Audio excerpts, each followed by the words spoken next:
What is up, everyone? Did not start off the season on mute. That's a win already. We are 3 weeks out of college basketball season. Super pumped to be back. Welcome to Run Pure Sports College Basketball Previews. It's the first conference we're doing, the Big Ten this year. I think we did it towards the end of our previews last year. We're doing one of these for each of the major 6 conferences. You can find them all here on YouTube or podcast feeds if you missed us live. Pretty excited coming into the season. Lots of shakeup around the country. We're kind of just talking about it before we went live, but we're on top of it here and couldn't ask for 2 better guys who both smashed last season, DFS and betting, to kick us off. I got to bring in my PIC, my partner in crime on these podcasts, Gav. What numbers higher you think, Big Ten tourney teams or pages of notes that you have for this one conference? Yeah, it's pretty close. I'll tell you that. If you gave me probably another couple hours, it might have been a 110 both ways. So, yeah, I'm excited, man. It's we're definitely, I'd say, more prepped than we were even coming into last year. Unfortunately, we're not going to have the home run free square 45-1 player of the year bet like we did last year, but still going to be a good year overall. Yeah, that was nice. That was on this exact show last year that you gave out that Zach Edey bet. Let's bring in Alex Turtle from Establish the Run. Of course, amazing college football product that he helps to lead over there at ETR. Great to have you, man, to kick off the season. How are things going with you and the new product? You want to plug anything? Is probably a better time than after we're talking for an hour and a half about all these teams. No, everything's going well. Like you said, check us out at ETR with our college football product. Looking forward to college basketball season. I can't echo the sentiments from Gavin in terms of being prepared, but I have looked at some Big Ten stuff, so maybe have a little bit to contribute today. But I'm excited for the season. Yeah, it always sneaks up on you in the middle of college football season. So yeah, I'm pretty excited not to be doing any content anywhere, so I can just kind of enjoy the college basketball season, play occasionally. So yeah. Should be a good time. Yeah, it's gonna be great. It is clearly sunset here in Chicago. That has changed for me in the last couple of minutes. Let's go right into the teams here since we got 14 teams in this league. We'll kick it off with Illinois coming off an interesting season, pretty up and down, 20-13 year. They ended 35th at KenPom, but they're coming in this season. Torvik's got them 13th, KenPom 19th. I think a big thing for all of these teams and for all the previews is just going to be the turnover with the transfer portal being what it is right now. So with Illinois, they lose Matt Mayer, they lose Jaden Epps, RJ Melendez, and I have Sky Clark here, but they didn't really lose him because he played like a dozen games last year. And they bring in Justin Harmon from Utah Valley, Quincy Guerrier from Oregon, and Marcus Damask from Southern Illinois are going to be the high-impact newcomers here. Gav, we'll go to you. Overall thoughts on the roster turnover and just Illinois in general coming to the season? Yeah, I mean, roster turnover is not, it's not the first time that Underwood's had it just with his coaching style, and it definitely won't be the last. They certainly bring in plenty of guys, and even just losing like Epps and Sky Clark, they were just kind of bodies as freshmen. I don't even know if they would have really turned in anything serious with the roles they were be given their second year at Illinois anyway. So, you bring in vets like Damask and Guerrier and Justin Harmon. I think bringing in more adults into that locker room will do them a lot of favors. Just with the weird kind of infighting they had last year, you always heard that it just looked like they hated playing with each other, right? Anecdotally, on the Big Ten Media Day, Terry Shannon and Coleman Hawkins were a little bit awkward with one another. So I don't know if it stems there, but I mean, they got a ton of dudes on the top 2 teams that are clearly above everybody. This is probably the deepest team in the conference. But that being said, is also missing potentially a key integral portion of any basketball team, that being the point guard. Yeah, interesting roster makeup here, Turtle. They lose Sky Clark, like we said. Epps is gone. He played some point for them. It looks like they're going to try to have Ty Rodgers and Terry Shannon kind of play the point. What do you think about the roster overall here going into the season? Yeah, I mean, it's pretty clearly Terrence Shannon's team. My concern is they're going to put so much on him. Like if he's going to be primary ball handler, if he's also going to take the best offensive player on the other side, like just so much rides on him, which is a bit concerning. Hawkins, we've seen like have insane games and then like disappear for stretches. So maybe if he becomes a bit more consistent, they'll have a more solid base to work off of. But I mean, I don't know. There's a lot of pieces here. I just really don't know how they're going to fit together. It's going to be weird seeing Quincy Guerrier on yet another team, especially another team. So it's hard to keep track of him. Why did he get another transfer so quick? Yeah, I mean, we'll talk about a few guys, with the second transfer, is still up in the air. I don't know why he was approved so quick, but yeah, I mean, he's here. Yeah, it's an interesting roster makeup. I think there's some upside guys for DFS though, Gavin, starting with Terry Shannon. Obviously, just the usage is going to be insane for him. Coleman Hawkins got off to the really hot start last year, kind of priced himself out for us by Christmas, and that was good because he started sucking. Dane Danger, can he play more than 20 minutes a game? He's down another 20 pounds, so yeah. We'll see.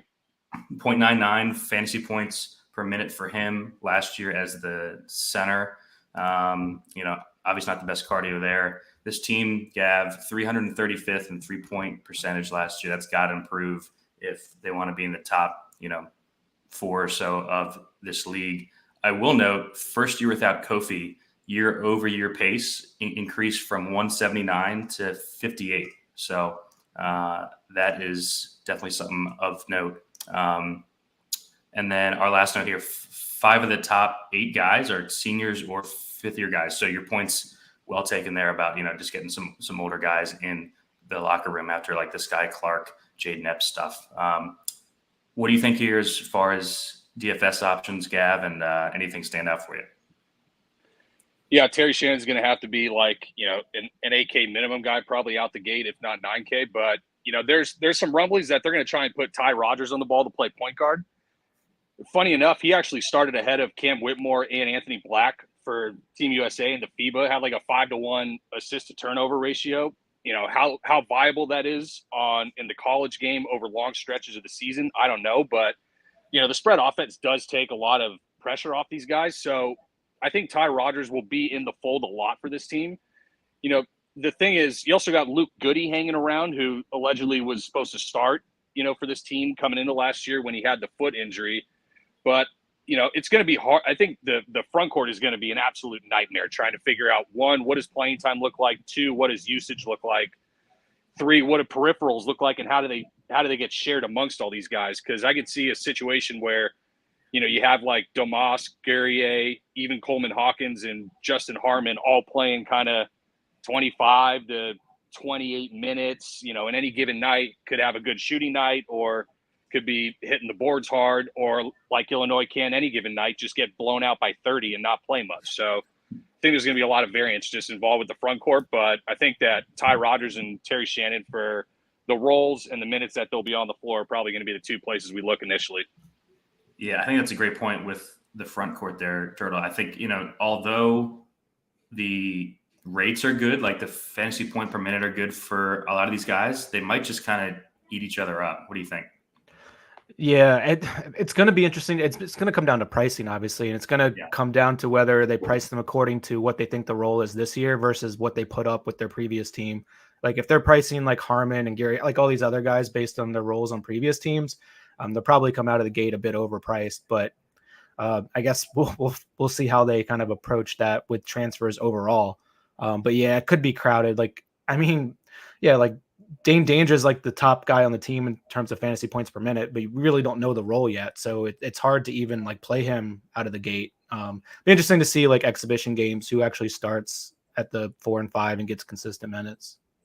Yeah, I think that'll be a big thing to watch kind of across the country here, especially out of the gate. All right, let's move on to Indiana.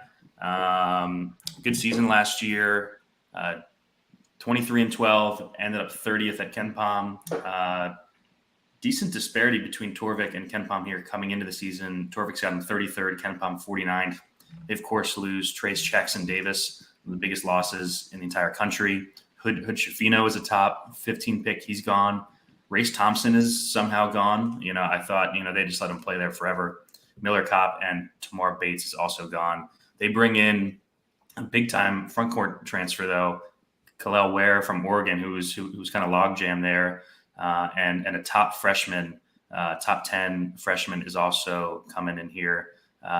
Gav, loss of TJD and Race and Hood Shafino, but they do have a lot of young talent on this team. What do you think overall about the roster? Yeah, I mean, there is no just plug and play for losing a guy like TJD, and especially the manner in which he stepped up last year for them, kind of what we were waiting for a couple of years. Hood Shafino obviously bailed out a team that was pretty inept in the shot-making department, especially once Xavier Johnson went down. So obviously big shoes to fill, but you also bring in Mackenzie Mbako, freshman, was a former Duke transfer. I think he was a top 10 guy. Looks like he's going to be a 3-level scorer with good size and, athletic ability. You got 3 5-star recruits from the last 2 years in the front court. The question becomes, can you play them all on the court at the same time? And if so, can you also do it for long stretches? And the question of, can you put them all on the court at the same time? You can, and you should. They're going to have to, Mike Woodson's going to have to figure out a way to kind of integrate it all, because they also give you a little bit of everything too, right? I think Khalil Ware is more of the stretch guy, 7-footer center, kind of brings in a much different wrinkle than a bulkier down low Malik Renault, who will bang underneath. So great roster. You also get back, Xavier Johnson that you missed all last year, and there were some areas where this team really suffered without him. 12th percentile in transition defense, point per possession surely goes up with him. Like you can't overstate how much of getting your main point guard, a 6-year point guard, even if he hasn't been a part of the most winning teams in college basketball history. He's still a phenomenal talent and a guy who's going to threaten for first team all league if he stays healthy. Yeah, I mean, he was having a good year too before that injury turtle. Like, I think down the stretch, they really, really missed him. Xavier Johnson, that is. What do you think about this roster overall? They lose TJD, Hood, Shafino, and Race, but Johnson's back, and the front court is just loaded with talent. Yeah, I mean, it's a huge opportunity for Xavier Johnson, obviously. Like, he started the season pretty hot, over 0.9 fantasy points per minute. Like, he should have the opportunity to get off more shots, obviously. And Mbako sounds like he'll be an immediate contributor. He's college ready from like a physical standpoint, which is always a good thing. He's like an active guy. He plays really hard. Some of the knocks on him are that he has like shot selection issues. And I fear on a team that needs him to score, like you're going to see a lot of pretty rough shots from him. But I mean, he could certainly be fine for DFS purposes. We don't care if he misses shots, really, just that he takes a bunch of them. Also, he's kind of inconsistent from a shooting perspective. And there's also a knock on him that he takes a lot of dumb fouls, which if you're playing a lot of minutes on a team and you're going to be priced up, like we could see some kind of hairy situations with that. But yeah, it's a good opportunity for Xavier. So I'll be interested in him right out of the gate. One of my favorite transfers is Khalil Ware. Like, I think he brings a pretty solid defensive presence. He had really good rebounding rates, block rates. He also was like a 24% like usage guy, I think, when he actually played for Oregon. He was, like you said, he was kind of log jammed and didn't get on the floor as consistently and had some issues there. But I think he has a lot of upside, both in real life basketball and for fantasy purposes. Yeah, I think that they're going to end up, Gav, starting both Renault and Ware here, just going with a double big lineup. It's worked for them in the past, and if Ware can hit the outside shots, I think that there's a lot of upside, specifically with him, 0.99 in limited time at Oregon. Renault kind of transformed his body in the offseason. Check his Twitter if you want to see that. 6.8 fouls per 40. He's just got to improve, though. He's going to be a tough click if he's sitting a lot of the halves there. Any last thoughts here on Indiana's DFS options? Yeah, I don't know if Renault's really going to be a major DFS asset. He's probably going to be more of a real-life better player. Like, it's the second best returning defensive BPR from Evan Mia in terms of freshman in the conference. So I think he's going to be probably just more of the underneath guy, but we're really looking for Mbako, XJ, and Khalil Ware. Yeah, same here. Any last thoughts on Indiana here, Alex? I was curious if Trey Galloway thinks he's more important on this team than he actually is, and he if he has the green light, it could be some interesting spots for him. Yeah, I mean, shot what 46% from three last year. Good, good shooter. Probably come in cheap. Yeah. Uh, interesting guy. All right, let's go to Iowa. 19-14 last year. 41st at Ken Palm is where they ended. Torvik's got him 47th. Ken Palm 50th coming into the season. It's back-to-back years. They lose a 20-plus point per game guy. Chris Murray's gone. Rebracha's gone. He was much better than I thought he was going to be last year. Connor McCaffrey is gone and Aaron Eulis transferred. They bring in a bunch of transfers, though, Gavin. Well, a handful, and a few interesting freshmen. What do you think about the overall roster here, losing Chris Murray?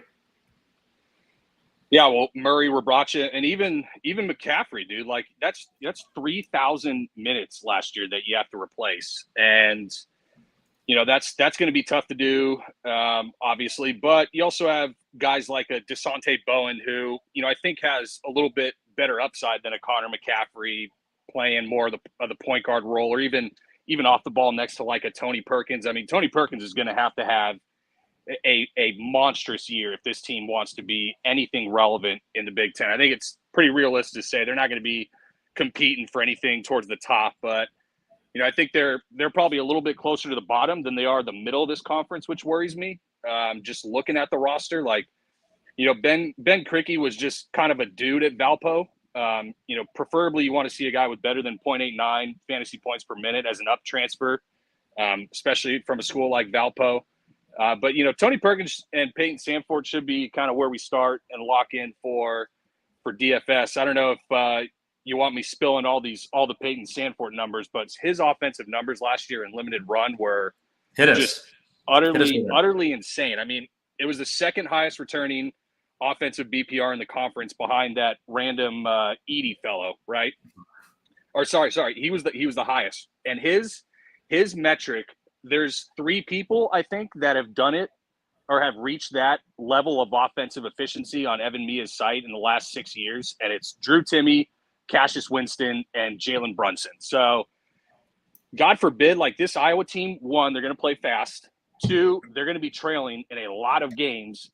And it just sets up so perfectly for Peyton Sandfort to be just chucking his ass off this year. Like he could easily be 7 to 8 3-point field goals a game at 40% and have some, 30-point real point games, much less fantasy points. So really, really interesting guy coming into the year. Yeah, he's who I'm most interested in as well. Turtle, we'll go to you. Overall thoughts on Iowa? They're replacing, like Gav said, just a ton of minutes and usage here.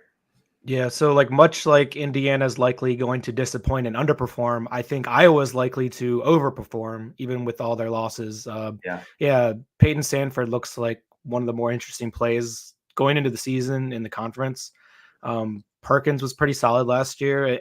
Yeah, I mean, they have parts and pieces. They have a good system that's going to be relevant. So it's not like I think they're going to win the league or anything, but I think they'll win more games than most think they will.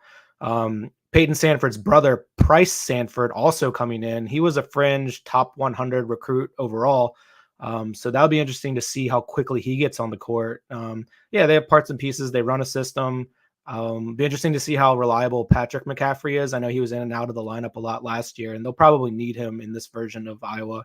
But yeah, interesting team. They're always a fun team to watch because they play pretty appealing offense. Yeah, Iowa games are always good ones to get right. Fourth highest adjusted offensive efficiency last season. I do have a question. What do you all think of Ben Krikke in terms of is he going to be able to actually play at the Big Ten level? And I had the same questions with Rebracha, and he was fine, but Krikke's not as big. And just watching some of his highlights from last year and stuff, it seems like he could have problems getting off his shot in more physical play. But what do you all think? Yeah, coming into last year, I didn't think that Rebracha would play as well as he did. So that's what's kind of keeping me, I don't know if Rebracha didn't do what he did last year, I would say no. Right. What do you think, Gav? Krikke doesn't have, I don't think, the body to hold up the way that Rebracha did, banging underneath in the conference with, arguably the deepest set of big men in the country. That was last year Rebracha did it. I don't know if the Big Ten has the same arsenal of bigs this year. But yeah, he's an undersized guy who you can't stretch the floor. He's basically going to have to replicate Rebraca, and I don't know if he's got the body the physicality really to do it. What kind of concerned me too. He played 36 minutes a game and averaged under 6 rebounds a game at Valpo. That's a bit concerning to me. I don't know. This is going to be a guard-driven team. They're going to start Bowen, Perkins, Sanford, Pat McCaffrey. Like Gav said, is going to be interesting. I think all 4 of those guys take pretty sizable jumps in minutes. So this is a fast team with unproven guys that people probably aren't going to want to click. But, Perkins 0.83 fantasy point per minute, Sanford 0.95 as a wing. That is just huge. And even Pat McCaffrey 0.81. So I think there's a lot of upside, like Turtle said here. And I think they're going to be kind of sneaky, honestly. Any last thoughts on Iowa here, Gav? Yeah, I mean, if this team wants to compete, they're going to have to play better collectively as a team defensively, just because they're not going to have the offensive firepower of, the fourth best, and the third best adjusted offensive efficiency the last 3 years. So, that's probably where it's going to have to start. I don't know if they have the athleticism really to do it, so it's going to have to be a team effort. Yeah, I'm a little more down than Turtle on Iowa this year. It's just hard to see it for me. Yeah, it's a good point. We've got to know here their defensive rating fell from 80th to 168th last season. Any last thoughts on Iowa here, Alex? No. All right, let's move on to your team, the Terps. Maryland, 22-13 last year. Awesome season. Ended up 23rd at KenPom. KenPom's got him 22nd coming into the season. A bit of a roster shakeup with a lot of exciting incoming pieces here. They lose Hakeem Hart. He transferred out. Donald Carey is out. But, they bring in a duo of high-impact freshmen here. Deshaun Harris-Smith, Jamie Kaiser are coming in. What do you think overall about your team here, Turtle, coming into the season? Very high hopes, I think.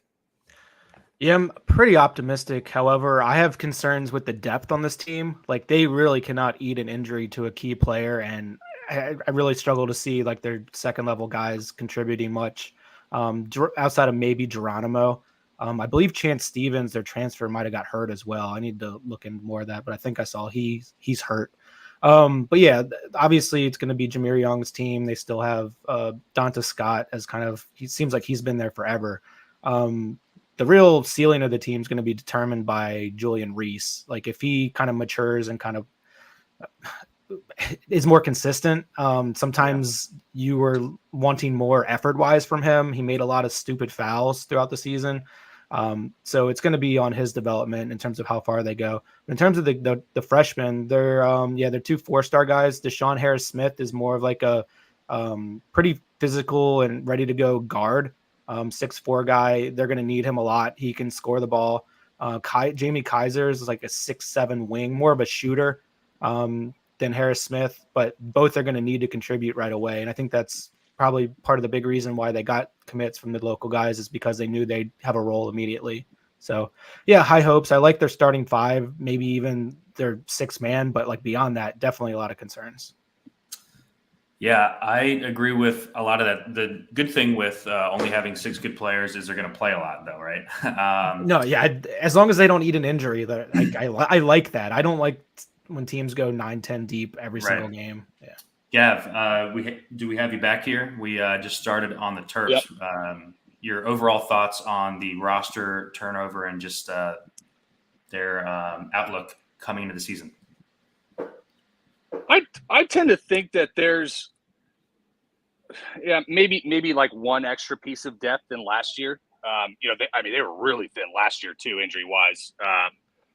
Or not injury wise, but if an injury hit, I guess they're kind of similar. But one thing that I found about this team that was really interesting, in 12 years at Seton Hall, Kevin Willard's team was like inside the top 100 in tempo 3 times. The 326 mark last year, slowest in the conference, slowest Willard team he's been coaching since 2008, and it was the slowest team he's coached by 62 spots.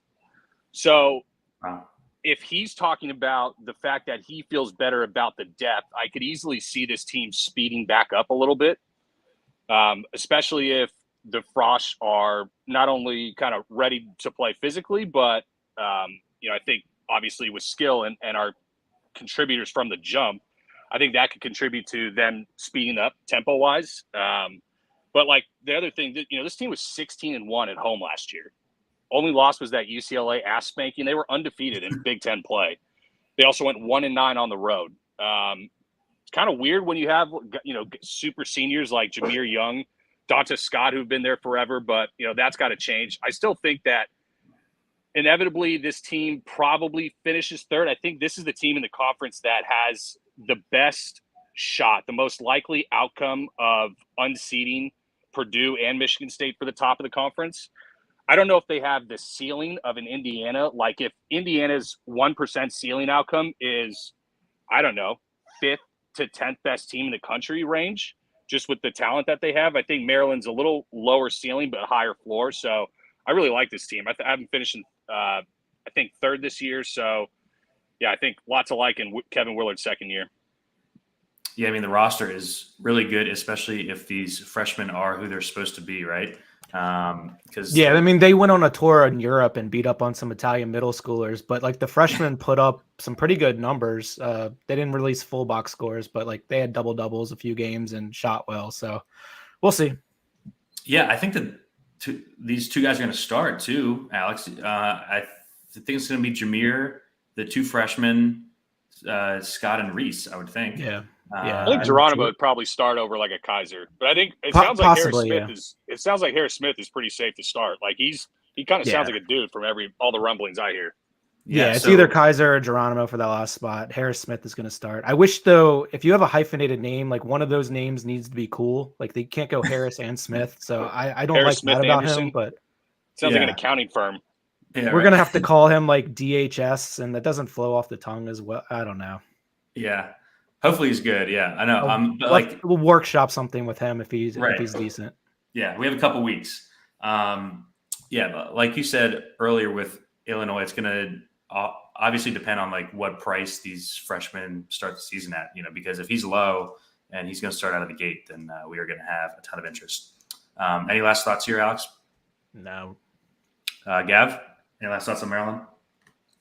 No, I just think that they just play a little bit differently schematically this year. And if we see it early in the year, be ready to adjust accordingly. Yeah, if they up the tempo, this is going to be a fun team.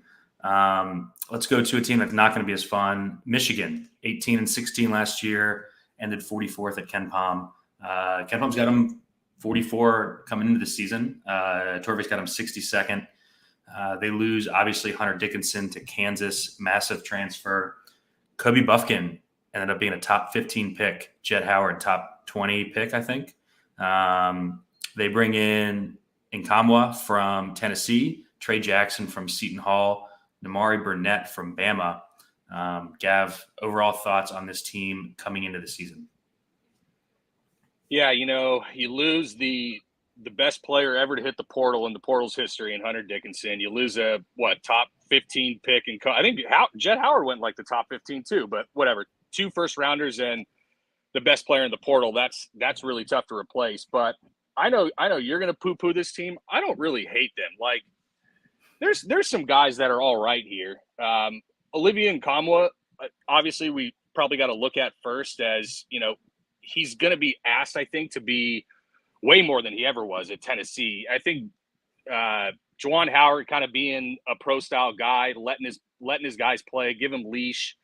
I think Nkamwa really, really blossoms into kind of a stretch 4 that when Terrace Reed goes out could even slide into a 5 and play small ball 5 and provide some real good matchup issues. But 1, 2, 3, 4, 5, 6, the top 7 guys, this isn't that bad for a team that is, probably more slated for the back quartile of the conference. I haven't finished in 10th. So it's not like I'm super high on them, but I don't think it's all that bad. Getting Llewellyn back will certainly help kind of ease the burden off Doug McDaniel. Terrence Williams, kind of just the grindy, connective wing. Terrace Reed could have a big year. I think there's at least some pieces here to work with. Yeah, I'm just kind of stuck on they won 18 games with Hunter Dickinson and 2 top 15 picks. I think that there's a lot of role players on this team. Alex, what do you think about this roster coming in? Yeah, and also be interesting because Juwan Howard had like heart surgery and he's still not Yeah. slated to be back with the team for another like 3 to 5 weeks or something. So Phil Martelli knows what he's doing though. So we'll see. I kind of agree that top 7, maybe even 8 on the team are not that bad. Just kind of miscellaneous parts and pieces. We don't really know how we'll fit. I think I'm going to like Terrace Reed from a fantasy perspective if he can stay on the floor, which is a big if. But he was playing limited minutes behind Hunter Dickinson. Sometimes when you do that, you're a bit more aggressive with the fouls that you give. So if he's set for a larger role, it might be a little bit easier for him to correct that than it might seem in terms of being so foul prone. But beyond that, yeah, Terrence Williams seems really role play kind of guy. I don't really expect tons from Burnett, but maybe that's a bad take. I know he was a Bama guy, right? So yeah, he was a top 50 guy at Texas Tech, got hurt, couldn't crack the rotation to Bama, and now he's here. Yeah, so we'll see. And I did notice one of their top recruits is George Washington III. I haven't watched him play. It just kind of caught me off guard with that one. That's a better name than the Maryland kid, that's for sure. Yeah. Went all presidential, but yeah, he's a 6'2" guard, 4-star guy. So that'll be interesting how this team kind of comes together. But in terms of DFS purposes, definitely will be focusing probably on like Terrace Reed and Nakamwa out of the gate. Yeah, I think those are my only 2 guys of real interest, depending on pricing. Yeah, besides what I mentioned earlier, like the reason I'm not super high is that there's no real ceiling players here. Doug McDaniel's fine. I think he's more of a rotational guy long term. Llewellyn is coming off an ACL, put up 0.62 fantasy point per minute when he was healthy. Like the only 2 guys on the roster over 0.75 are Reed and Kamwa. I just see a lot of role players. I don't know. I think that this team could just be really bad, honestly. Like Terrence Williams isn't going to score. Burnett's a wild card. You have a point guard coming off an ACL. Your center played 12 minutes a game last year. I don't know. There's a lot of questions here. No, that's fair. It doesn't help going 4-13 in 2 possession games. That was 336 best in the country. Attribute that to coaching, attribute that to luck, attribute that to your plan B when plan A with Hunter Dickinson didn't work was a difficult, contested long range 2 or 3 from Jet Howard in late games. Like, some of that should regress. I think Trey Jackson, I've always been a Trey Jackson guy, right? Like 6'10", 6'10", stretch. He's like a stretch 4-5. Like Seton Hall was a complete shit show last year, right? 2 years ago, he had the 3rd best 3-point percentage in the Big East on 52 attempts and had the 16th best O rating in the conference. Like he could score, and he's going to be given, I think, some keys, especially with Terrace Reed, probably being more of a Dane Danger 20 to 25 minute guy rather than a 30+ minute guy. So now, they're all right. They'll be fine. I'll tell you this: how many spots away are they from Iowa? Like 5 or so. Like, you make me lay like a -130 Michigan ahead of Iowa and Ken Palm. I'd bet it all day and twice on Sunday. I just feel better about this team than some of the other teams at the bottom of the conference. Oh, I don't. Well, hopefully we don't have to play any Will Shedder this year, Alex, like we did last year. The shitter was way too relevant last year. It kept popping up at like 3K when pricing was tight. Any last thoughts here, Alex? No. Gav, any last thoughts on Michigan? Nope. All right, let's go to a really good team here, an exciting team. Michigan State, Sparty, 21-13 last year, ended 26th at Ken Palm. They come into the season 8th at Torvik, 13th at Ken Palm. I think that might even be light, honestly. They lose Joey Hauser. Thank God he's gone, finally, out of our lives. And they add 4 freshmen headlined by Xavier Booker, 5-star recruit. Gab, this looks like a very, very deep, experienced, dangerous team. What do you think? Yeah, this is kind of the team that, everyone who's in the Michigan State fan base has been pointing to for 2 years now. Oh, this is going to be the team. And look, they were, dangerously close to the Final Four. Like, the K-State OT loss.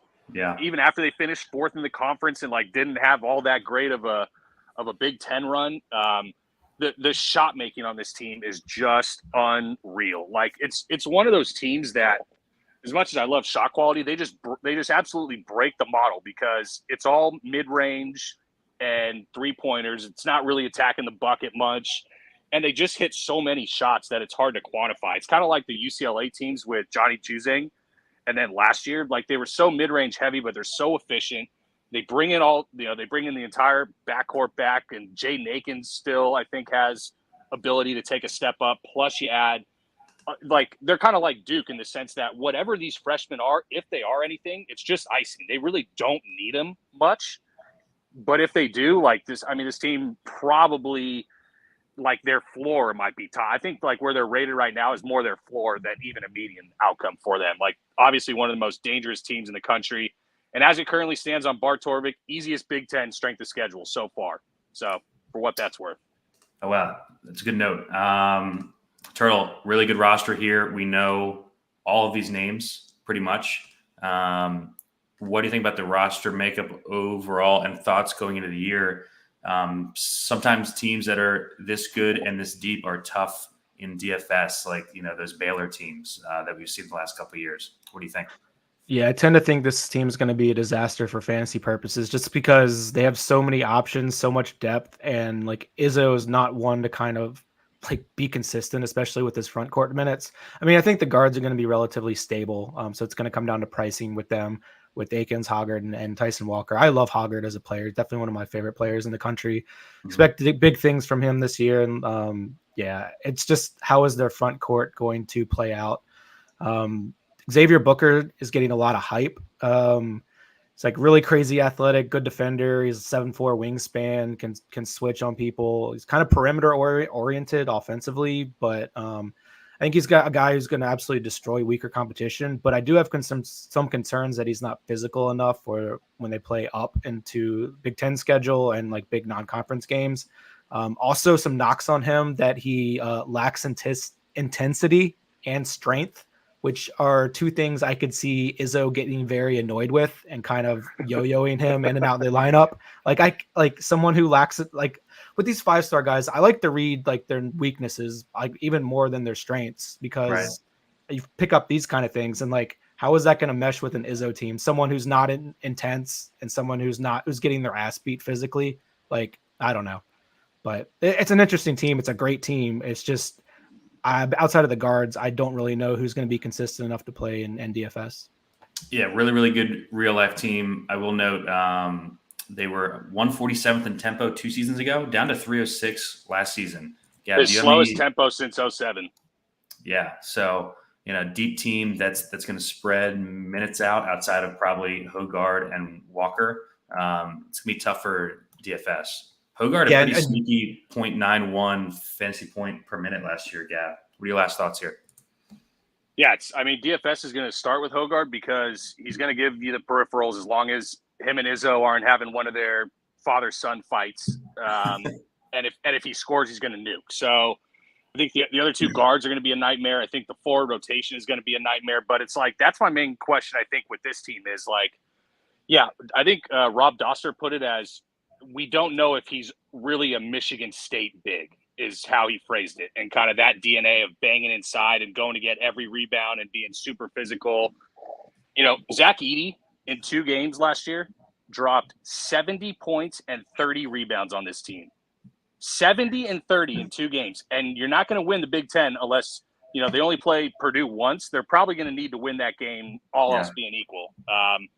And is Matty Sissoko, Jackson Kohler, Carson Cooper, and Xavier Brooks the answer for that? It's a lot of bodies that you just maybe rotate, but the rim protection, I think, is still an issue, right? We thought Sissoko was after the Champions Classic, we were like, oh shit, awesome start Sissoko. last year. We were like, this is the guy. He's going to be the dude finally. And he was absolutely minimal in terms of impact during the Big Ten. So, if you got a nitpick, that's where I'm at in terms of issues with this team. Yeah. Last thoughts on Sparty here, Alex? No, beyond Booker, they have two other like pretty big recruits. Jeremy Fears, who probably won't play much, especially in conference, being stuck behind all the guards, and Cohen Carr, 4-star guy. Apparently, he's like the best athlete on the team by a mile.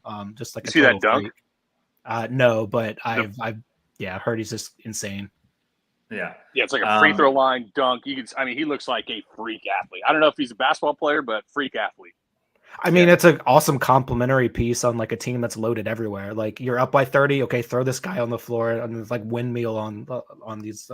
Yeah. I think Great roster. Gav had a great point, and it's the reason that we really like both Sparty and Duke. The impact Frosh are going to be bench role players, not relied on as starters. So, and speaking of Duke, Sparty plays Duke second week of the season here in Chicago. Gavin and I will be there. So that is going to be an awesome game. All right, let's move on. We got Minnesota. Oh, man, we got Minnesota after Sparty's kind of a letdown here. Minnesota went 9-22 last year, 2-16 at Ken Palm. They went 2-17 in conference. They come in 130th at Torvik, 112th at Ken Palm. They lose a ton here, Gav. Talon Cooper's gone. Jameson Battle's gone. They bring in, looks like 3 or 4 transfers. A lot of up transfers, though. What do you think overall about Minnesota's roster coming in? Yeah, I mean, it's probably better that they lost everybody from last year's team for the most part. Like, it wasn't, they went from 4 conference wins to 2 conference wins in Ben Johnson's second year, but it wasn't just that they finished 216th in Ken Palm, right? It was the fact that they finished 122 spots below the next closest Big Ten team in Nebraska. It wasn't that they finished dead last in adjusted offensive and defensive efficiency. It was the fact that they were 3 full points per 100 worse than next closest Nebraska. Thank God. Like, thankfully there was Louisville last year and Cal that got to take all the heat for just being the shit Power 5 programs in Georgetown, because it was diabolically bad last year for Minnesota. The question is, do up transfers fix that? Man, what I do know about this up transfer front court with Elijah Hawkins from Howard and Mike Mitchell from Pepperdine is like these guys can flat out shoot the basketball. Minnesota was second to last in the Big Ten in 3-point percentage and 261st nationally, but Hawkins was a 44% guy on 110 attempts last year. Mitchell hit 44 on 150 attempts. Like, should drastically help the spacing and efficiency of the backcourt. Both were top 35 nationally in that. So they're going to really be the engine, along with, Dawson Garcia. At least got a kind of core of players to work with. The question is, I think they drive improvement from last year, but how much improvement, and how does their ceiling get capped from having Dawson Garcia, a couple bums, and a couple up transfers?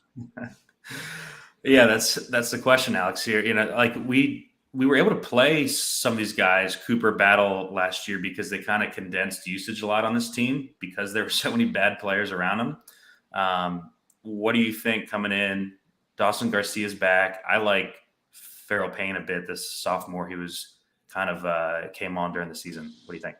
Yeah, he's the franchise apparently with the PH. I saw that in a few write-ups. I'm surprised Gavin got through this team without talking about Joshua Joseph, his boy, who he just like relentlessly plowed into DFS lineups, and survived the season. But yeah, I don't know. This team when he was talking about going through 2-week stretches where he wasn't cashing, that's when he was playing Joshua.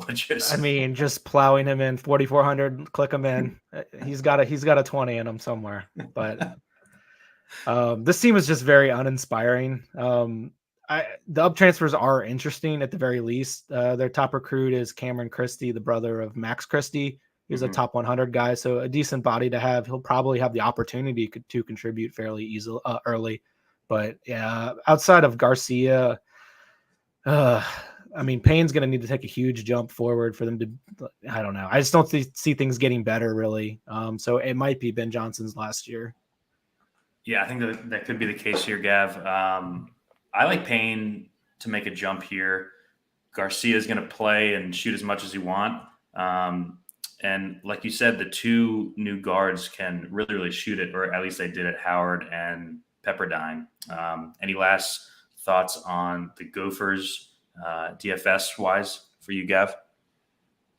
No, I don't think so. Like Braden Carrington's going to be in the mix, but is he a 18-minute a night guy, or is he a 28-minute a night guy as the third backcourt dude? I don't know.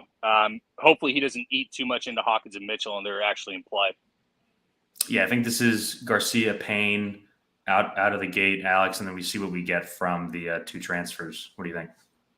Yeah, I tend to agree. It's hard to kind of have any takes from a DFS perspective this early with this kind of team, but Garcia is going to be relevant. Hopefully you get a full season out of him, because I know last year was kind of rough with him being unavailable for large stretches. So. Yeah, I mean, when he was on the court, he was awesome. 0.93 in 32 minutes a game. We'll take that. What does his price need to be to open the season for you not to play him? Probably like 8K. Oh, I'm playing him at 8K, dude. I mean, it depends. I mean, it's. Oh, I'm shoving it. 8K. So, the Almanac did note that Jonathan said that now that he actually has depth, he wants to play with more pace. We'll see if that actually happens.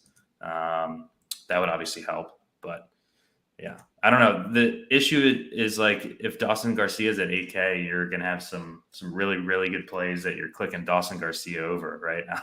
Yep. Yeah, Elijah Hawkins was like a 0.97 guy.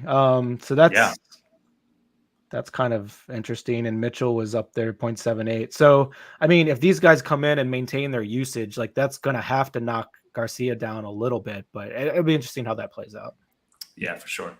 That's enough on the Gophers here. Let's go to another dynamic team here, Nebraska. 16-16 last year, 94th at Ken Palm. Both sites here, Gav, have them making a sizable jump. Torvik's got them 46. Ken Palm's got them 58th, with some pretty key losses. Sam Griesel's gone. Derek Walker's gone. Vandemel's gone. Very old team here with some interesting transfers. Rink Mast from Bradley being the most exciting, I think. Aaron Eulis is here. I'm not sure if he's going to play with, like, the gambling scandal thing going on. What do you think? Lots of up transfers coming in. This team buried me last year. I had them under 8 conference wins. I think it closed at 5. They start out 3-9 and they end 9-11 by the grace of God, going 6-2 their last 8 games. I think you talked about Ben Johnson getting fired. I think this is the only seat in the conference that's hotter than Ben Johnson's and Fred Hoiberg's.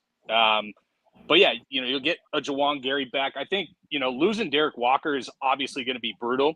But Rink Mast has a lot of similarities to him in terms of big, burly, kind of 5-man that you can play through at the wing. He was top 500 in assist percentage, shot 35% from 3 on 68 attempts. Like, he's going to be usable for sure.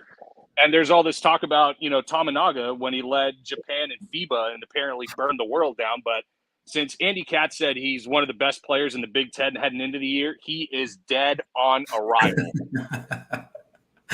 Yeah, I think everyone else in the country is excited about Tominaga except for the 3 people on this show.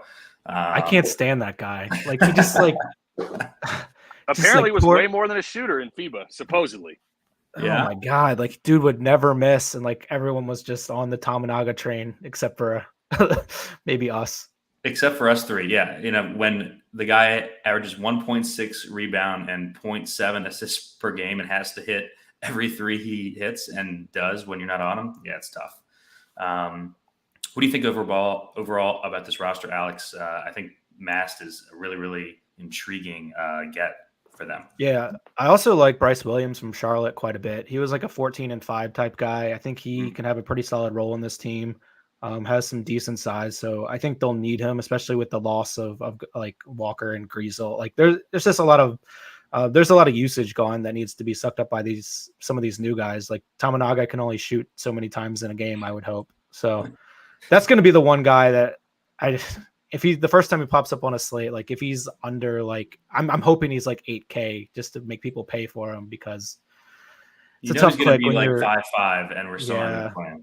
Yeah, I mean, it's just so hard to click on a guy who needs to hit like 5 or 6 threes to be fine. But interesting pieces. I want to see how Rink Mast comes out of the gate. And then we don't know if Eulis is going to be playing, right?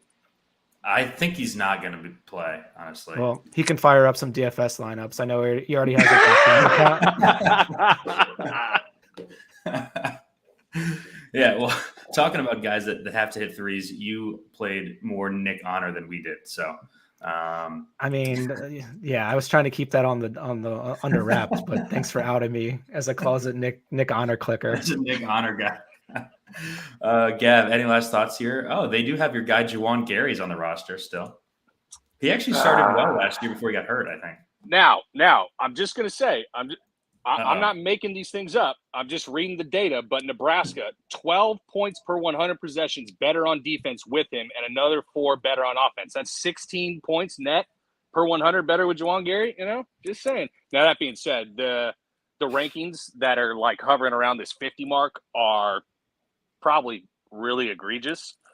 And so, yeah, I think a team that we're going to be fading on the betting market until that corrects more, probably around where they were last year, like 100-ish, just given the Cinderella run at the end.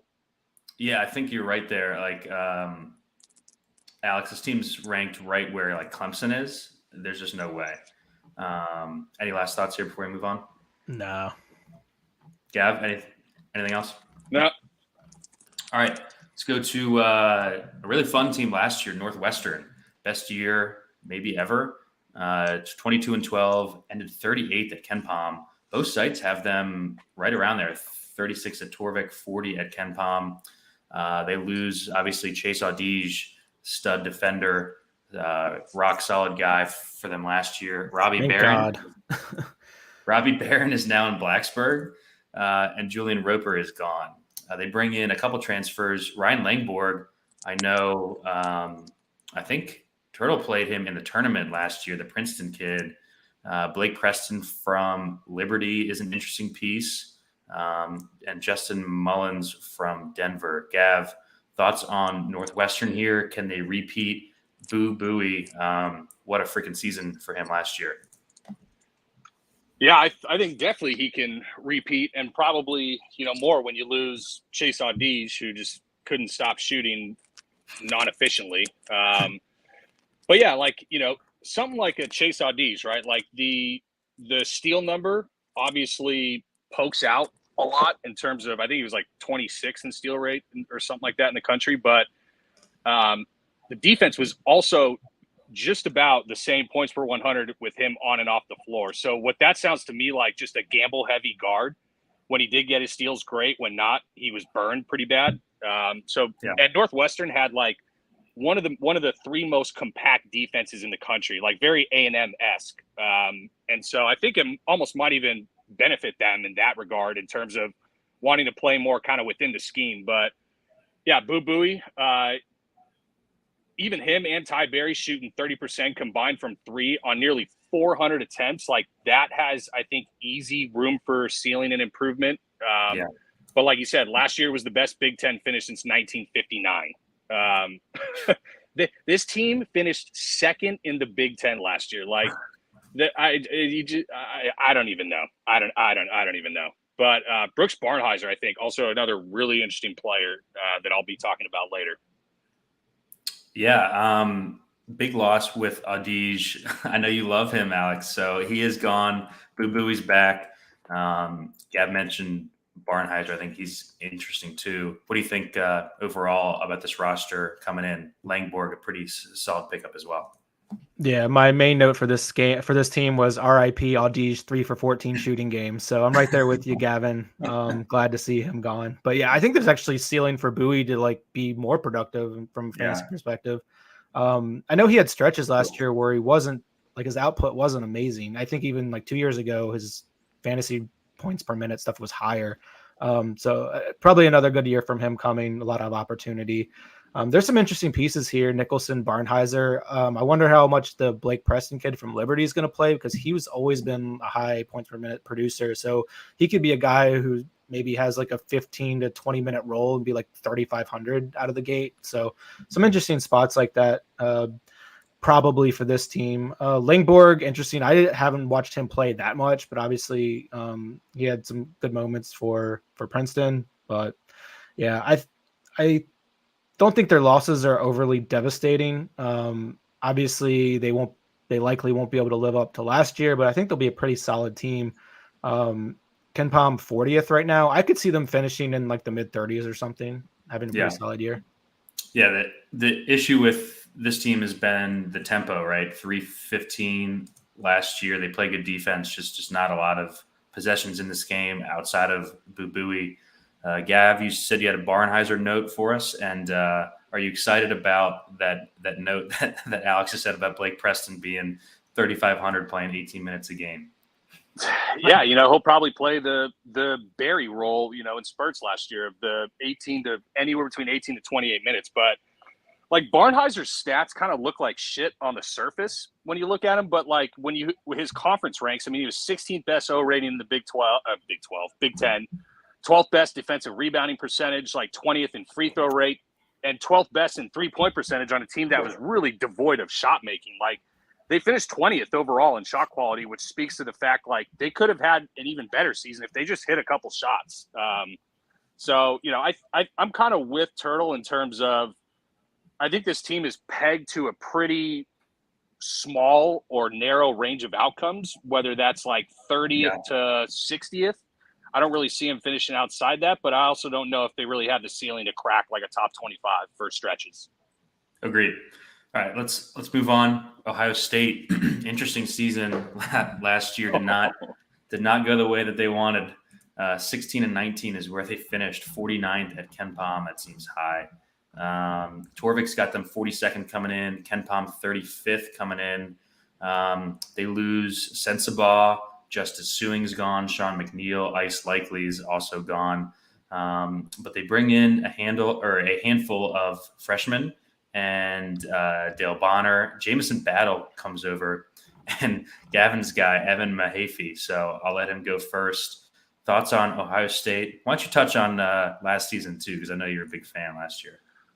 Oh, yeah, big fan of fading the living piss out of them in the betting market. I mean, dude, they had a 1-14 stretch in the middle of Big Ten play. Like, just a Murphy's Law type year for them. This was like another team. It just looked like these guys hated playing with one another. And I don't even know if it was all just hate towards Sensabaugh chucking every shot or whatnot, but you're outside the top 300 in shot selection, open three rate, rim and three rate. It's just like, it was just a terrible looking offense all around, and was Bryce Sensabaugh late shot clock bailouts.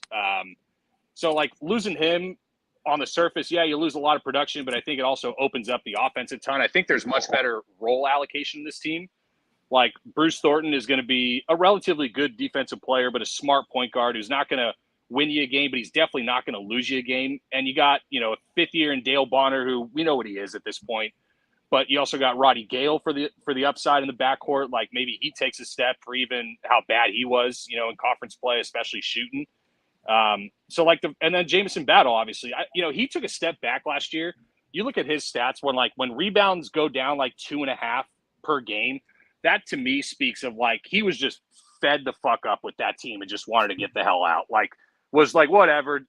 His assists went up, his rebounds went down, his points went down. He was just like, if he didn't have a shot, like screw it, just pass it and stand there and whatever. So I think he takes a much bigger step forward. Like he was a three-year 35% 3-point guy and went down to 31 last year. So and then the Zed Kiyokpara like tandem at the center. I mean, they're very complementary. They do kind of very different things where Zed's more offensive and Okpara could be potentially one of the better rim protectors in the conference. So I like this team a lot. And it was just similarly to how I think it's going to be hard for Northwestern to replicate that good of a season. I think it's going to be hard for Ohio State to have that bad of a year as they did last year when they still ended up like 49th in Ken Palm, even after all that carnage, So I like this team a lot heading into the year. Yeah, I think those are good points. The starting five, yeah, it looks better. Losing Sense is probably good for the team overall. Alex, what do you think about the roster coming in? Yeah, I mean, the guy took – I mean, you just don't see guys with like 35% shot rates on like Power 5 teams that have this much talent. Like, it was just absurd. Like, dude literally thought like he was the only one that allowed it was bad. So I like Bruce Thornton and Zed Key. Like, I think they're going to be pretty relevant immediately. Like Thornton wasn't a high fantasy points per minute guy, but he's a smarter player. And I think with Sensabaugh gone, the ball finds him more often than it like deeper in the shot clock this season than it did last season with Sensabaugh on the court. And I think he was a pretty good 3-point shooter. So I like him. I don't think he'll be overpriced at all start the season because he'll probably be priced on his stats from last year, which I think he can make a jump from. He'll have a really steady, consistent role, I believe. So like him a lot. Battle, I really don't know because he looked rough for stretches last year, but it's hard to fully blame him. But I think Zed Key is definitely going to be the headliner for this team again. Unfortunate, he got hurt last year. He was having a pretty good season. He's a fun guy to watch, so hopefully he comes back strong this year. I really don't know what to make with their freshmen. They have like a group of like 3-star guys. Looks like a couple wings and maybe a guard. So it'll be interesting to see how fast they're incorporated into the rotation. Yeah, I think it's an interesting roster. I think if Gale ends up starting, he didn't put up, kind of just like Thornton, didn't put up good fantasy point per minute stuff, but the talent's there and Sensabaugh is gone, right? So I think those are two really, really interesting guys coming in. Any last thoughts here, Gav? From what I've heard with the freshmen, it sounds like Scotty Middleton is more ready to go from the jump, but it sounds like Tayson Chapman, I think is a combo guard, kind of has the higher ceiling, like as the season progresses. Yeah. No, I think lots of like here. I think the team's going to be a nightmare for DFS. It's another one of these teams where, like Akpara and Key, I don't think you can play them on the court at the same time for long stretches just for spacing concerns. So they're going to be split into 5 at 24 and 16 minutes, something like that. Maybe overlap them a tiny bit. So that's going to be tough to get to. It's like the Bonner and Roddy Gale and the 2 Frosh in the backcourt. Like how did those minutes shake out? I think it's going to be tough for DFS. But I've been finishing 6th in the conference, first in that kind of third tier of teams. Yeah, I think Key might come in overpriced here, Alec, just because of the minutes with like him and Akpara. I think that's a good point by Gav. Like, Yeah. If he plays 24 and he's 8K, it's gonna be tough to click him. Yeah, I tend to think that they're gonna work it out to get him closer to 30 minutes, but I could definitely be wrong on that. Yeah.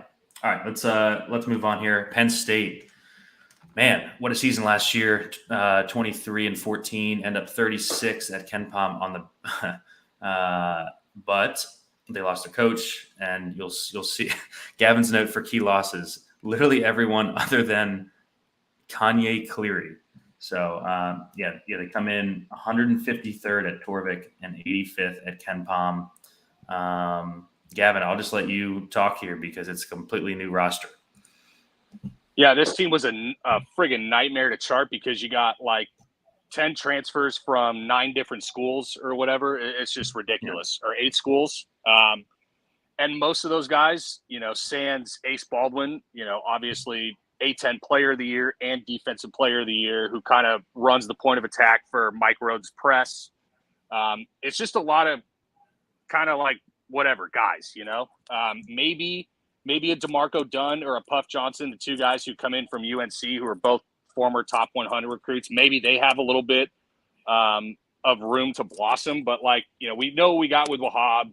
We know we got with Leo Boyle. Zach Hicks is pretty much a stretch 4 specialist. I actually I kind of like this team a little bit more than the Nebraska and Minnesota in that tier.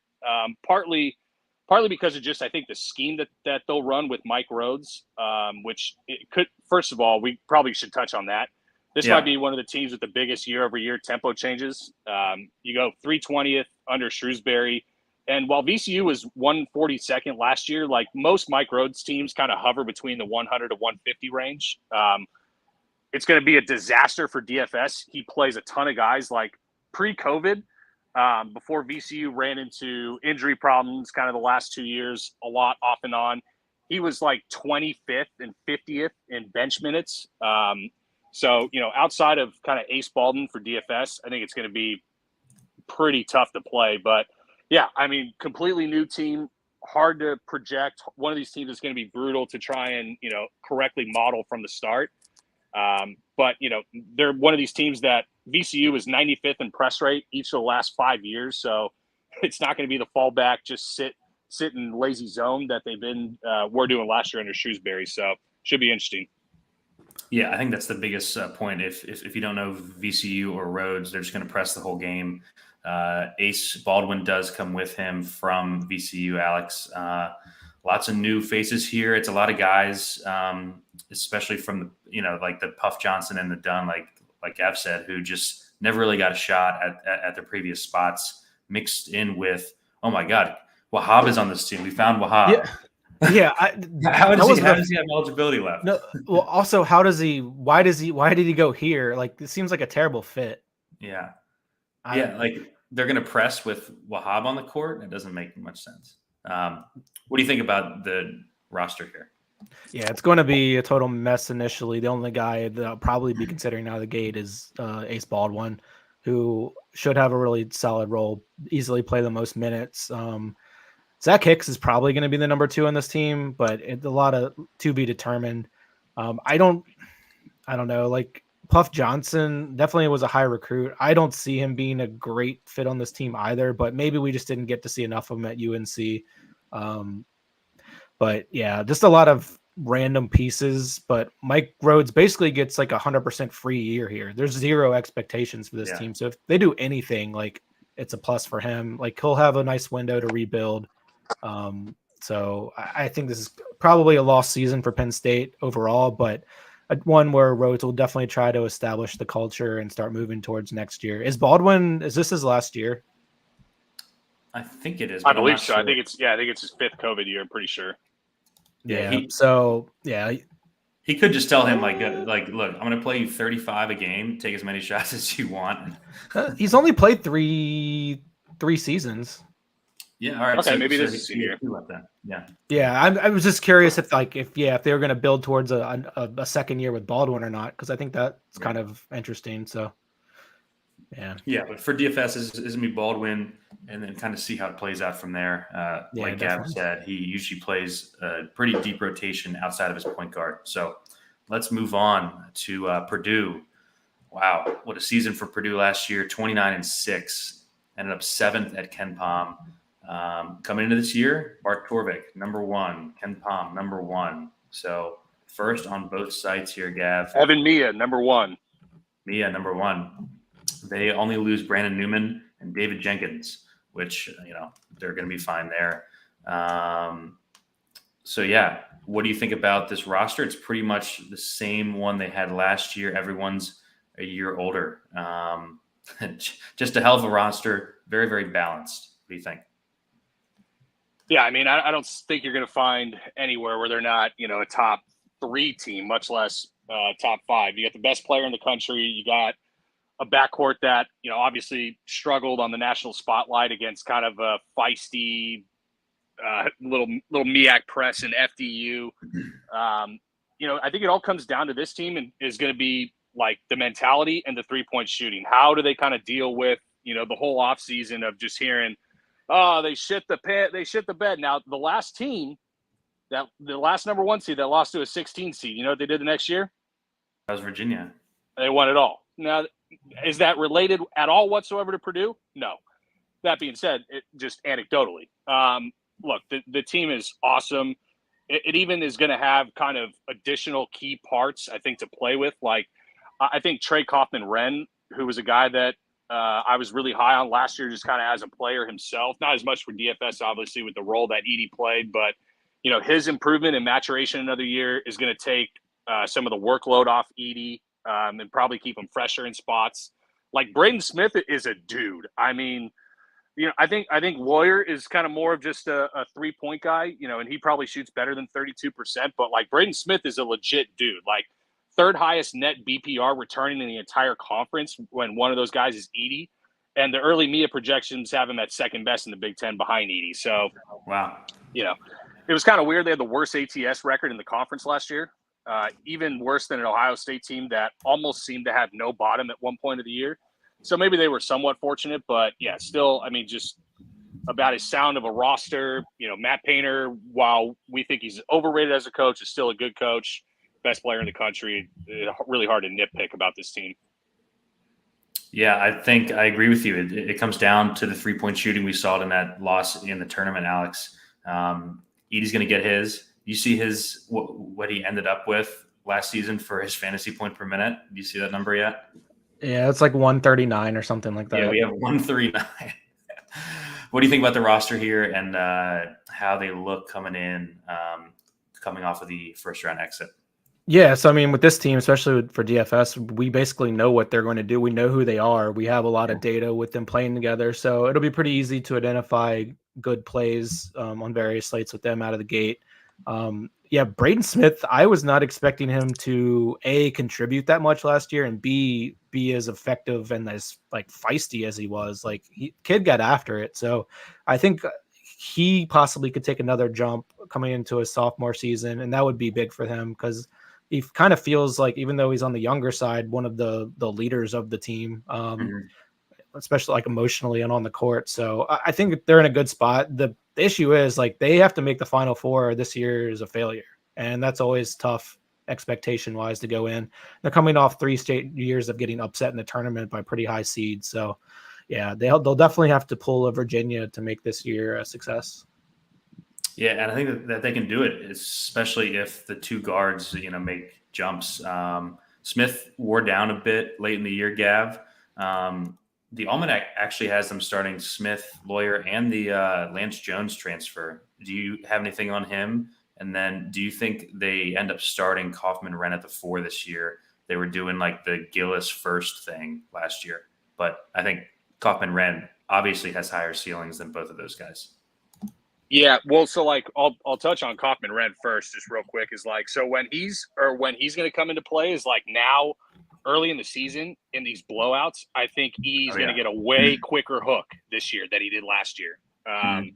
On top of everybody being a year older, being able to shoulder more usage, especially later in the year, especially right out of the gate. When there's more trust, continuity, understanding of scheme, and all that.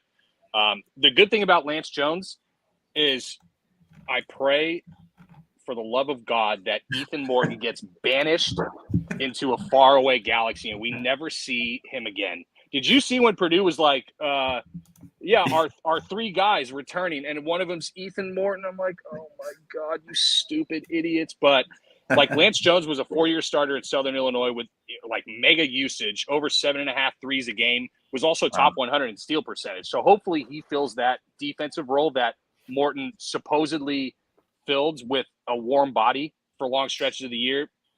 So he's, much better piece, I think, for them. Yeah, team's going to be damn good. Yeah. Any last thoughts here, Alex? I agree with your point earlier. Like, we just know what we're getting from basically every single role on this team, except for the newcomer Jones and, some projection upwards from Smith. Yeah, I think Jones, he only shot 26% from 3 last year on 243 attempts. However, that was his career low by a long stretch. Like, he was 34% and 43% the last 2 years before that. So I think he's going to get pretty good looks in this offense, much better than like being the 31% usage guy at Southern Illinois. Yeah. Ethan Morton, Gab, 0.54 fantasy points per minute. Be gone from my life forever. All right, we got 2 teams left. We're pacing decently here. Let's go to Rutgers. 19 and 15 last year, good season for them. 39th at Ken Pom. Interestingly enough, both Torvik and Ken Pom have them at 59th this year, taking a bit of a step back. They do have 3 massive losses, especially for a team like Rutgers. They lose Cam Spencer, who was really, really good for them last year. Caleb McConnell, defensive whiz, and Paul Mulcahy is also gone, Gav. They bring in a couple of guys named Williams that you'll tell us about. And Derek Simpson is back, and it looks like they're just going to kind of give the keys to him here, right? Yeah, probably one of the most obvious breakout candidates. Later in the year, certainly carved out a role and played well. But, first touching on the losses, like, this team was another one of these teams with a super compact defense that made you shoot over the top. But they were also 16th in height because Mulcahy and McConnell were 2 6'7" guards. And McConnell was like a defensive player of the year level caliber defender. They might need to be a little bit more rim funnel this year. And they were 6th in ADE last year, adjusted defensive efficiency. They were 53rd with the Ron and Gio team. Obviously, you can see why that stepped back, but 6th the year before. So, how does this Rutgers team duplicate that, I don't know. I don't really see it. That being said, I also think this might be the best defensive front court in the conference with Mag Hyatt and Cliff Omoruyi. But going back to like Jeremiah Williams, like, you know, he's a Temple transfer that missed last year due to injury. Who knows kind of what we have in him? He did start 37 of the 38 games the year prior. So maybe he's a lineup factor, but, you know, you never know kind of coming off that injury. You know, Andre Hyatt, I think, is a really interesting piece. Like, could be in store for a big offensive boost. Like the year before he transferred when he was at LSU, he had a 116.0 rating in SEC play. And, you know, losing Mulcahy, I think, is going to hurt the offense to an extent. McConnell, not as much, but, you know, they're going to need to get offense from somewhere other than Simpson and Cliff Omoruyi post-ups. I think Hyatt could be definitely someone who's in store for a little bit of a jump, but you also bring in a veteran like Noah Fernandez. So I think I like the starting five a lot, but a lot of the depth is big question marks. So that's, I think, kind of going to be one of the Achilles heels of the team is the bench. And they go as far as kind of as Simpson can drive him on the offensive end and the front court can defend on the defensive end. Yeah, good points there. It's an interesting roster, Alex. Yeah, backed by Cliff, obviously 1.03. He ticked up over 30 minutes a game last year, which is nice. 2.7 steals per blocks in 30 minutes is pretty good there. So what do you think overall about the roster and how do they look coming in here? I think they better be damn good defensively because they are going to have issues scoring the ball, I think. Yeah. That's what jumps out to me. I guess I was not sneaky with Derek Simpson being on my breakout list, and that's more just like a volume play than anything. Like he had 16 shot attempts each of the last 3 games of the season when he was getting definitely more usage and run. Yeah, he's not a super efficient player. I think they're gonna struggle a little bit, but Omoruyi obviously is going to have big games and he's going to keep them relevant. They should be good defensively, so they have a pretty good home court advantage. So there's going to be some ugly home wins probably that they necessarily shouldn't win. But in terms of fantasy relevance, it's definitely going to come down to pricing. But we know Omoruyi is not going to come in cheap immediately. But some of these secondary guys like Hyatt and Simpson definitely could show value early in the season. Yeah, I think we're going to get Simpson cheap to start. So I think that's definitely got a target here. Any last thoughts, Gab, before we move on to Wisconsin? Yeah, you know, the depth is going to come into play. Like, this is a team that they were like top 20 in KenPom in some spurts. Then they lost 6 of their last 8. That included a loss at Minnesota and versus Nebraska at home. Oof. Then they went 1-1 in the Big Ten tourney, and so they kind of sputtered down the stretch. Clearly, you know, wore down playing that really physical, imposing defensive style that Steve Pikiell loves. And the bench is still a question mark. Now, here's my last part on this team. So, Cliff Omoruyi, already over fantasy point per minute, right?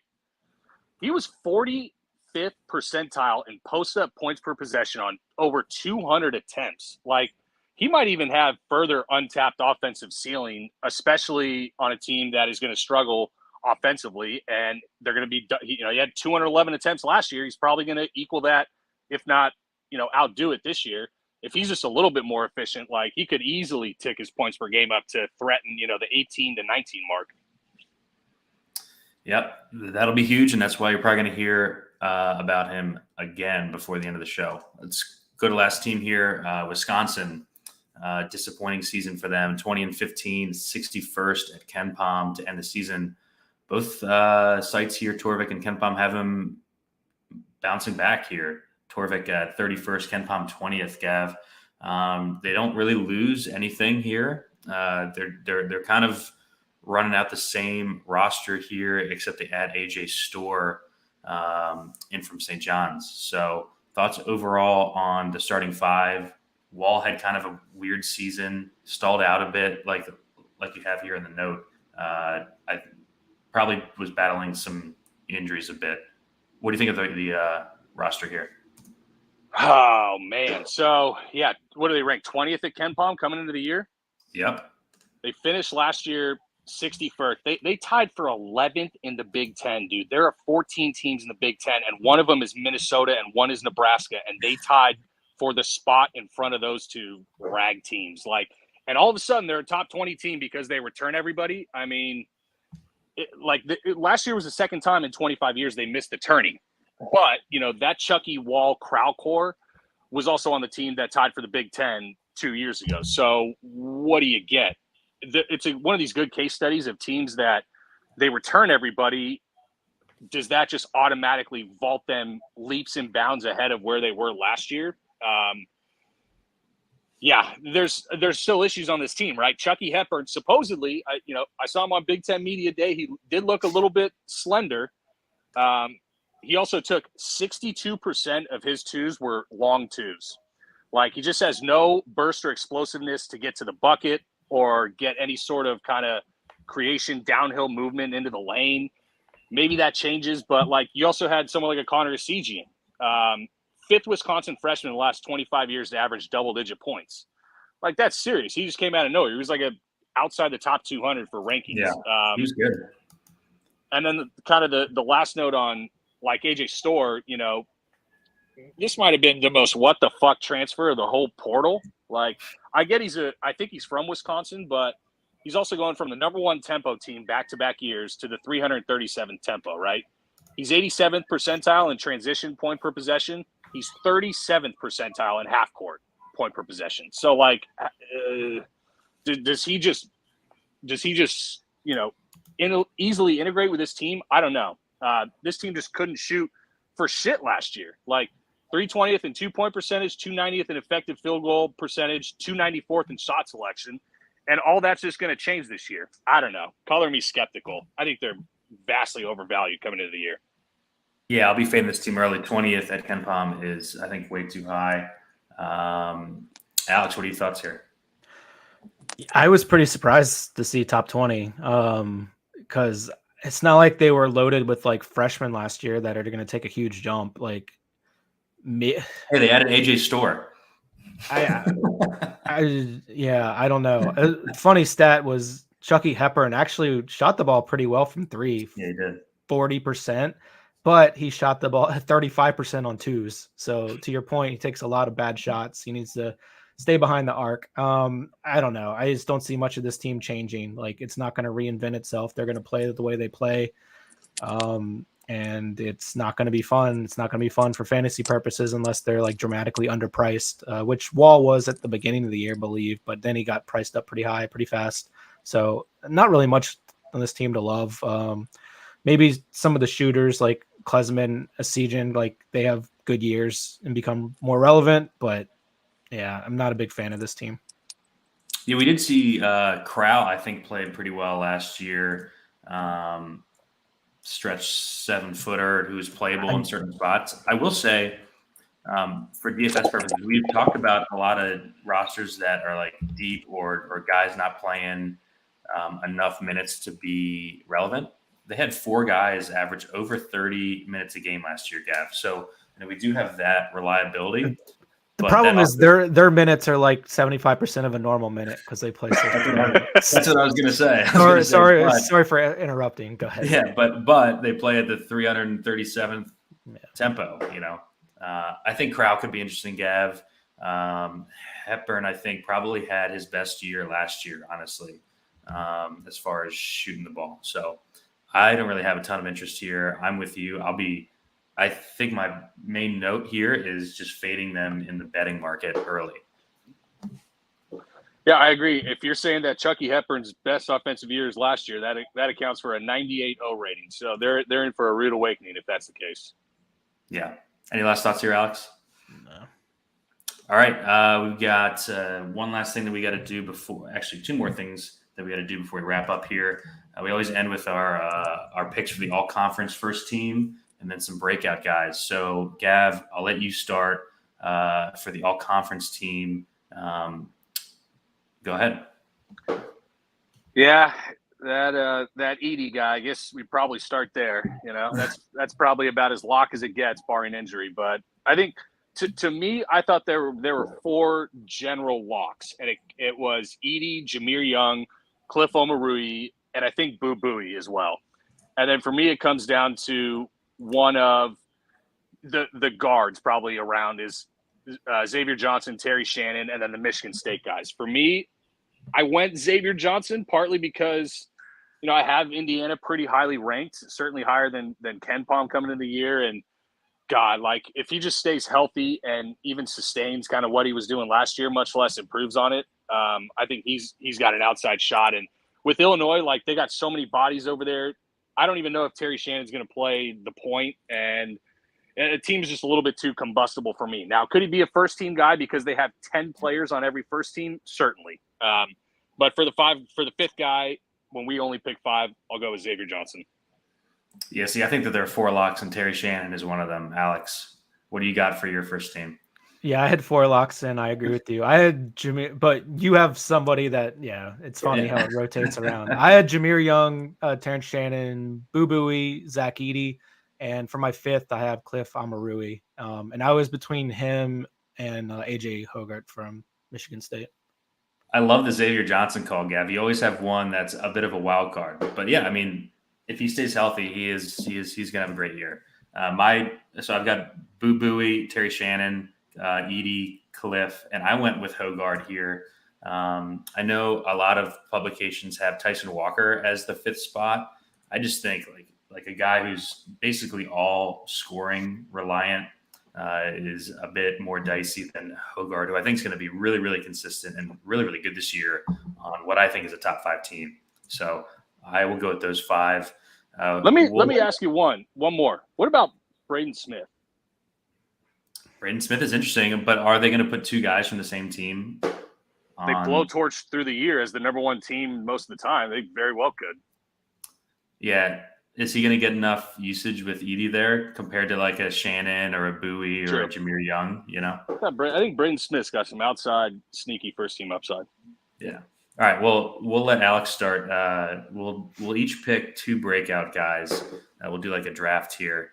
We'll let you start, Alex. All right, I'll go with Khalil Ware of Indiana. I think if he can stay on the court, I think he has upside for a pretty big role. Like I said earlier, 24% usage at Oregon, big rebound rate, big block rate. I think he'll be an impact player for them. Gav, I'll let you have draft pick 2 here. Are we doing newcomer or breakout? Breakout. Okay. Well, I'm going to go with Brooks Barnhizer from Northwestern. Not that I needed to worry about anybody drafting him. But I thought you were going to take Peyton Sanford. That's why you got to work on your game theory with this draft, man. Yeah, that's why I'm not the DFS guy you are. Sue me. What are you going to do? I know you're a Sanford guy, Steve. So, but like Brooks Barnhizer, I think the role that he steps into on this team is huge. Like, Ty Berry, we kind of know what we got. It's mostly 3 and D from. It's not even combo guard. It's more 2 small ball 3. Where Brooks Barnhizer, he's going to be the youngest starter as a junior on that team. They have 2 grad transfers, 2 seniors. I think he's the last guy with a little bit more untapped ceiling offensively, and he's probably going to be like late shot clock. If it's not Boo Booey, I think it's going to be Barnhizer because Barry's much more of just a catch and shoot guy.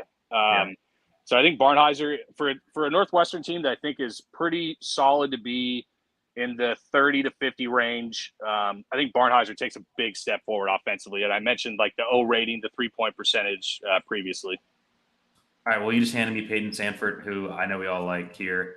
Only played 21 minutes a game last year, but without Murray in the fold, I could see him 28 to 30 here, 0.95 fantasy points per minute last season. And it wasn't all on shooting. He averaged over 4 rebounds and assists and a half in 20 minutes a game. I think that he is going to have just a monster year. If they play fast, and this team has had like a go-to guy for each of the last 5 seasons, basically.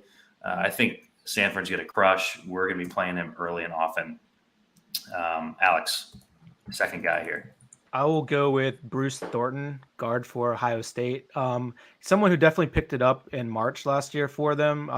Had a lot of games in like the mid-20s in terms of usage when his season numbers were 18, 19%. I just think he was overshadowed a bit last year with the Bryce Sensabaugh experience, and he'll definitely have a chance to shine for the Buckeyes. All right, Gav, second guy here. Oh man, I'm gonna go with Ty Rodgers. Partly why I didn't have Terry on the first team is I think Ty Rodgers takes a massive leap. I think he's forced onto the ball.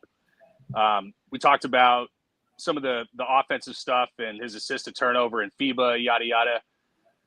He's also the highest returning defensive BPR for any Frosh in the conference. And this is a team where it looks like their top 7 minute getters are all going to be like 6'6" or taller. Like it's going to be a super long team where a lot of times if it's not the Sincere Harris 10-minute spell off the bench, like Ty Rodgers is going to be at the point of the press. He's going to be handling the ball, I think, more than people realize. I think he likely could be a 30-minute guy this year, I think, when it's all said and done.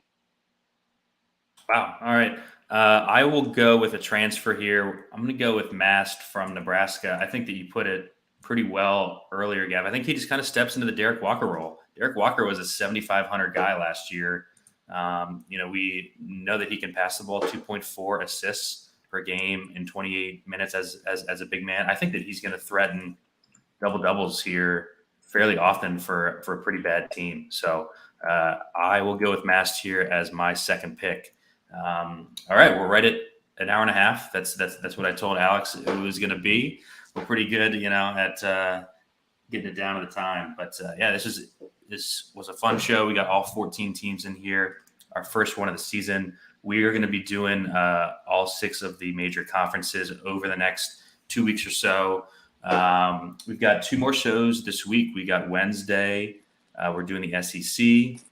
And Thursday, we're going to do the Big East. So that's going to be fun. Two really, really good conferences. We're getting the best conferences out of the way early. Wednesday is going to be actually with Jack Miller also from ETR. And then Thursday is going to be with Troy Mocker from Bet Rivers, who joined us for the Big East show last year. So that's going to be a great time. We will be back on Wednesday and Thursday, and then stay tuned for the ACC, Big 12, and Pac-12 shows further down the line. For Gav, for Alex, I'm Steve. We'll see you next time.